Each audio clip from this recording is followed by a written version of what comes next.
The Defiant X helicopter from Boeing and Lockheed Martin-owned Sikorsky is a variant of the SB-1 Defiant, a rigid coaxial rotorcraft powered by two Honeywell T55 turboshaft engines. This model was directly competing with the Bell Valor 280 for a contract under the U.S. Army's Future Vertical Lift program, which would ultimately replace the Sikorsky UH-60 helicopter in service. Specifically, this helicopter was competing for the FLRAA, or Future Long-Range Assault Aircraft contract, and can carry 12 people or just over 5,300 pounds of cargo.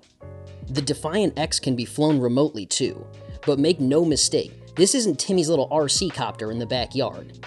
Unfortunately, the final decision for this contract did not favor Boeing and Sikorsky, and in December 2022, the Bell Valor 280 was announced as the winner of the FLRAA contract.